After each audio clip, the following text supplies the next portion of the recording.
Welcome to On the Wire from the William Hill World Darts Championship at Alexandra Palace in North London. I'm Dan Dawson. Rod Harrington is back with us. I think that must be Michael's. Anyway, a double session of darts. Coming up, we're looking at the action. We've got walk-on stand-up in our new feature, Make Me LOL. And we've got the most cheap supermarket own brand rip-off of phone jacker you're ever likely to see. Let's talk about the afternoon session. We'll take it in chronological order. So much action went on. Great game between Dean Winstanley and Wayne Jones, over the top coming through that one. Mark Webster, though, just a few months ago, we were commentating on the European Tour. He was really struggling with dartitis. He won't say that, he calls it the D word, but a technical problem, he calls it. No sign of it today. Got the job done. Impressed? Very impressed. I mean, we spoke to him in Salzburg. He said, "Did you commentate on my game?" I said, "Yeah." He said, "Was it messy?" I said, "You've lost your throw, you lost your rhythm. You just find your rhythm and your natural ability to come back." And it seems as if it's exactly what he's done. He's got his rhythm back and he's got his firepower and his ability back. And that's great to see. I like the guy. I think he's a great person for the game. Yeah, it certainly is. He's got Phil Taylor next. He actually told me you spent 3 months not even practicing to hit a target on the board, just throwing at the board to try and get his throw back. Unreal dedication, and not many people come back from that situation he was in. Anyway, the evening session, that's where we saw some big guns. Kim Hydrex making it through. He was very impressive against Mickey Mansell. Dave Chisnell, of course. James Wade, a 3-1 winner over Jamie Lewis, and our man Dave Allen caught up with him. Yeah, it's hard, the first game, you know, everyone's so nervous and everyone's, I don't think nervous is the right word actually. Everyone at Christmas time has got mixed emotions, and it's, I want to spend it with my family, I want to do this, and I want to play well, and it's just a confusion of emotions, I think, for the World Championships, and that's why it's so hard. Well, when I spoke to James Wade after, he was actually a lot happier than that. He was on about watching Elf and listening to Christmas songs for the first time. And a happy James Wade is a very dangerous James Wade. It certainly is. I mean, James Wade has got a great game when he's on form. You know, he's won 7 major titles, so that proves how good a class player he is. And like you say, when James Wade's smiling, mind you that, Dan, when every dart player smiles, they're going to play better because they're feeling better about themselves. But James Wade even more. It's good to see James Wade smiling after the problems he's had. Yeah, really, really good. Dave Chisnell wasn't smiling much despite winning. He kept picking his darts off the floor. They were bouncing out. John Michael, my big fat Greek dart player, he took on Ian White. He got beaten by him. He had those weird darts that had some sort of spring behind the point, something like that. They went in the board and it was just wobbling around all over the place. Just shed some light on that for us, Rod. Well, they're spring-loaded.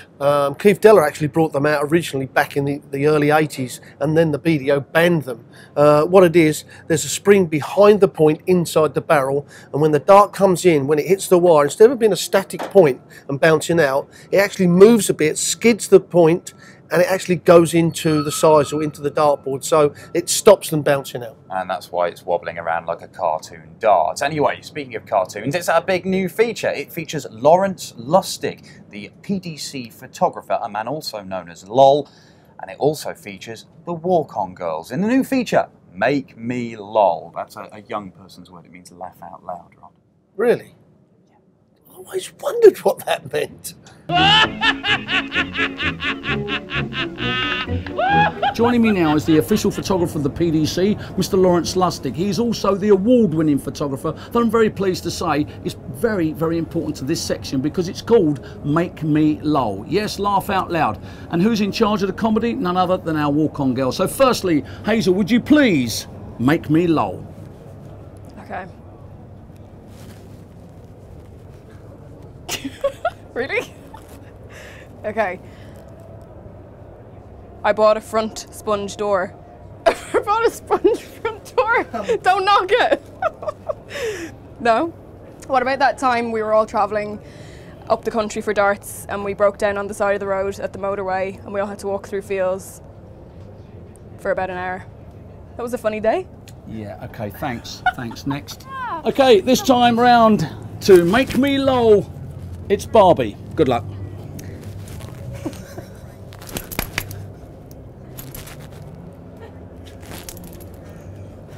Alright, so I went to the doctor the other day and because I wasn't feeling very well and he told me to lay down. So I lay down on the bed and he started pulling money out of my bum. And he kept he kept pulling more and more notes, and he pulled out £1,999. So I lay down and I said, I knew I wasn't feeling too grand. That was a giggle. He giggled. Right, listen up. I said, listen up. Got a double for you for day 5. Barney, the big Dutchman, takes on the little Austrian, Ralby John Rodriguez. Under 16.5 legs. 4-5. Mervyn King takes on the young German, Max Hopp. Mervyn King to win the match, most 180s, and the highest checkout. 6-4. Get on the double as well.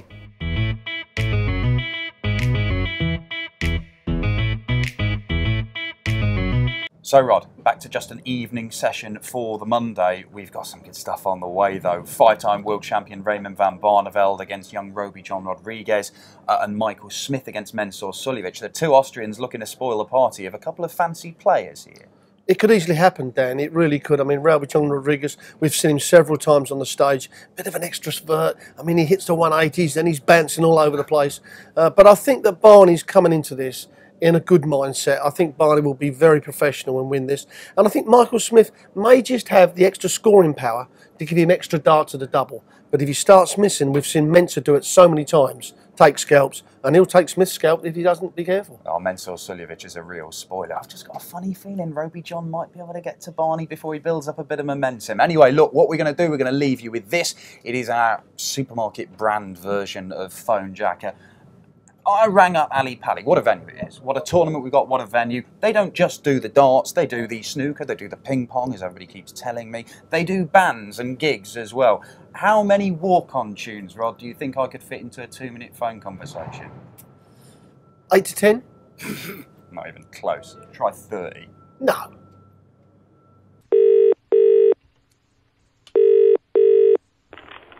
Good afternoon, Alexandra Palace Security. Hi, is that Ali Pali? My name's Tom Hawk. I was ringing to ask about one of the gigs you've got going on there in March, Clean Bandit. I just had a few questions about the venue. I've been to Ali Pali before for the darts. I mean, it's it's great. What type of questions do you want to find out, mate? Oh, well, like the size of the venue, because I like to jump around a bit when I get going. Eye the tiger, don't stop the party and all that. The hall where we usually have the gigs holds 15,000 people. Wow, I bet that's amazing. All of the lights in there. I bet some crazy nights in there. I tell you play that funky music, mate. Honestly, I'll spin round till I'm dizzy. So that's quite big, is it? Yes, it is. I tell you what, I met my missus at a gig. I showed her some of the moves. I was like, can you feel the force? She was just laughing, but I was like, you can't stop me. I'm going to rock you like a hurricane. Hang on, mate. Sorry, that's her now, probably. Bear with me. The heat is on, love. Yeah, just reach up and switch on the boiler. Sorry about that. So I tell you, she's been giving me earache ever since I went back on the fag. She says, baby, give it up. I told her, don't stop me now. Besides, I don't have the power. She's like, oh, I want you to be staying alive for a couple of years longer. But you know what it's like. Yeah. This gig, right? Let me have. I've got this. What? Do you know what time it starts? It's the 13th of the Imperial March, Clean Bandit. Do you know what time the gigs start? Usually, our doors would open at 18:30. The first band would go on stage at 7, and the main band would go on from 9 o'clock. I see. I'm shipping up to Boston that day, so it's a bit of a trek. I'm going to be stuck getting down there. The thing is, I would walk 500 miles to see these. What time did it finish, did you say, mate? 11 o'clock. 11 o'clock. So by the time I get back up north, it's going to be late. I'll be back in black, or night, as most people call it. I'd have to stay over. The missus won't be happy about that. I tell you, I predict a riot there, mate. Sometimes, I'll have to check with her. Sometimes you just got to bow down to the king before you book anything, haven't you, I suppose? Maybe she'll tell me I can't touch this. You never know. In a flash, she might change her mind, but I wouldn't bet on it. She's from a land down under, and she's got a club foot. That'll give anybody a chip on their shoulder. Got really hairy forearms as well, like a gorilla. I'll call her the woolly bully. We'll have to wrap this call up because, we need to get on, okay? Just two things before I go. Seven Nation Army, the bartender and the thief. Thanks for your help. Okay, then. Okay, mate. Bye.